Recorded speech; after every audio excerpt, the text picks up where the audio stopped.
All right, Ene Obi, the country director of the Action Aid and the convener at the Situation Room. Well, she's been with us all through this election period and still would not turn down our invitation. For that, we are very thankful. She joins us again this afternoon. Good to have you on Arise News. Thank you so much for joining us, Ene. Thank you for having me. Good evening. Well, it has certainly been a long road to these elections. Some of us are battle weary and some individuals are winning and quite a few are losing. But I just want to shift the discussion a little bit since we're mostly women in here. Sorry, Rhodas. We're still awaiting the results of the Adamawa state elections, and it's keenly contested, as you know. And we could potentially see Nigeria's first female governor in seat. And I'm speaking of Aisha Binani, also known as the nanny, with an election that has been fraught with a lot of bad sides. This might be something of a positive for that 35% of the population that are trying to get representation within government. What are your thoughts on this and some of the other positives that have come out of this extremely complicated and chaotic electoral process that we've seen? I think we are watching the Adamawa election very keenly because there seems to be certain things going on there that we do not understand. You know, the reports that we are getting from the field, from some of the local governments and the majority of it that we have, she is the one that has been leading, but we are told of certain things going on. I think 2 days ago, that's the night of the election, we were told that some printing was going on in certain quarters, you know, particularly that some, you know, printing was going on at the government house, that the wreck was inside the government house, you know, not government house, but the house of the governor, and the wreck was there, the police commissioner was there, and I was on air, and I called on the IGP to quickly get to know what was going on there, because there has been so much against women in this election. There has been a lot of violence, and now we are counting down in terms of the results. And so if out of 36, or let me say now 28, in this election for the governors, and only one woman is contesting, I think it should be a thing of joy for the government to focus on where the transparency and accountability. This election has been a very, very disappointing election to a large extent.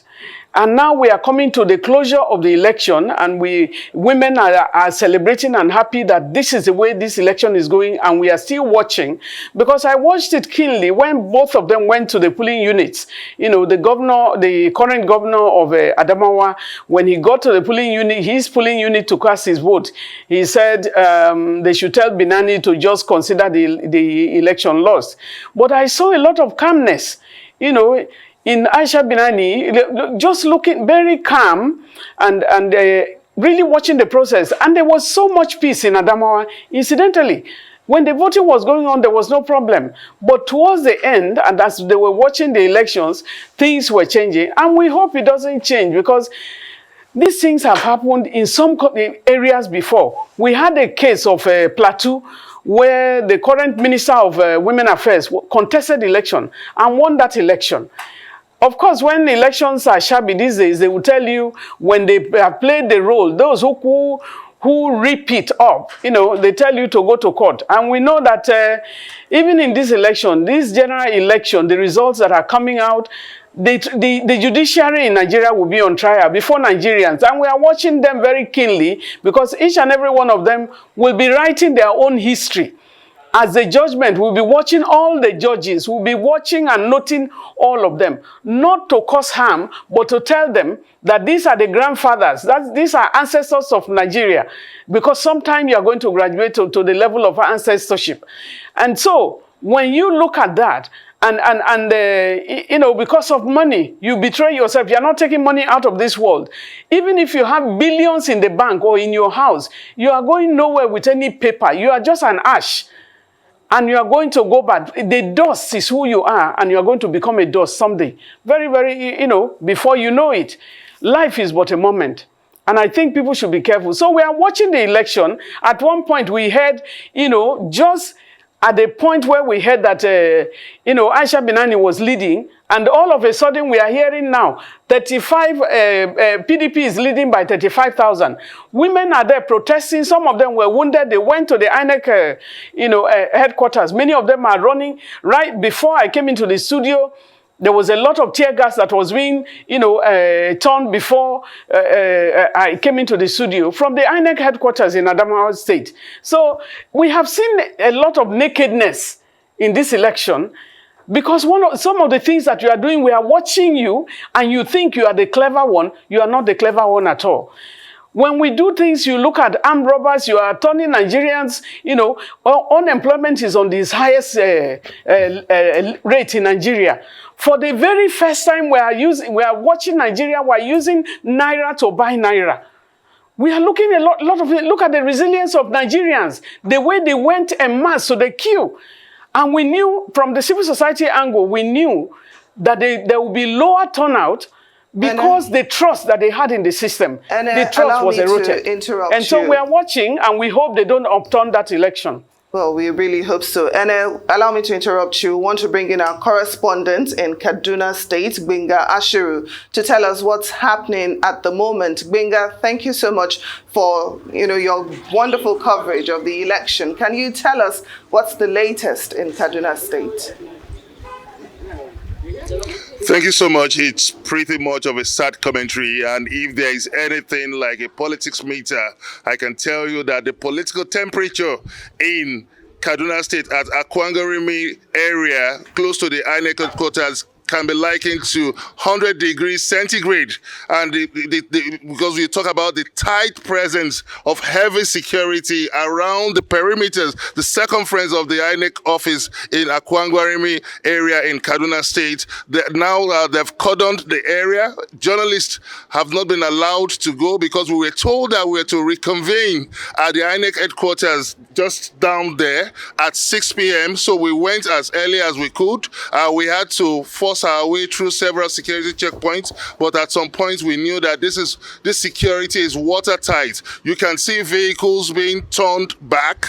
If you look at this side, you can see a vehicle being turned back. The people are watching, and I'm quite impressed because when you talk about the price of liberty, you're talking about eternal vigilance. And the people of Kaduna State are watching. They are keeping vigil to ensure that the midwife, their next governor of Kaduna State. But at the moment, the situation is tense. It's filled with an air of mystery. No one understands why this is happening. Because after 22 local government results have been announced, and the last one is Kudane local government, and this is the situation right now. No one is allowed to go near the INEC headquarters. You can see security operatives, armed security operative alert and turning vehicles back. The whole place has been entirely cordoned off. Benga, yeah, that's nice to see. You had an official from INEC earlier this afternoon where you asked him why this was being delayed until 6 p.m. He said that there was an attack on the collation center. We didn't see all those military personnel and high security that we're seeing now. This always seems to happen after the fact. But they attacked the collation center. He said luckily they had uploaded the data using iRev. And so between the 2 o'clock and 6 o'clock now, those 4 hours, they were going to re-download those results, which he said thankfully had been uploaded. So the people who attacked the collation center couldn't get access to it. So at this point, is that what we're still waiting for? Is it still the downloading of the last local government area that has taken 4 hours since the last time you spoke to that official?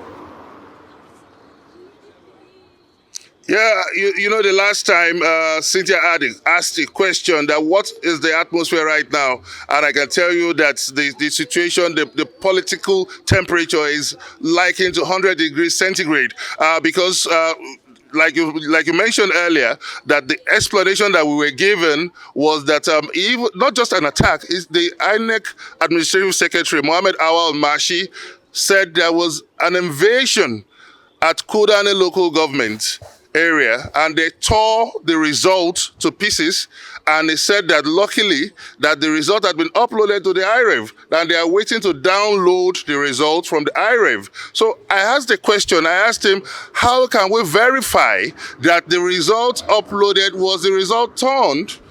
And that answer is still what we are waiting for now. People are waiting to see what comes out from the Kaduna local government, because what people are saying is that it looks much like a political sophistry and a political abracadabra. So that is the situation right now. The whole situation is tense because we are meant to reconvene just gently at the INEC headquarters at Akwangari local government. Is just a stone's throw from where I'm standing. But now the situation is different. No explanation has been given to why we cannot reconvene at 6. This is about 5 minutes past 6, so definitely there is a breach somewhere. Well, political abracadabra indeed. Gbenga, please, we can see some security personnel behind you. Can you give us an idea of the presence of security around the premises and whether or not they might be gearing up for any action that would, constitute suppressing violence?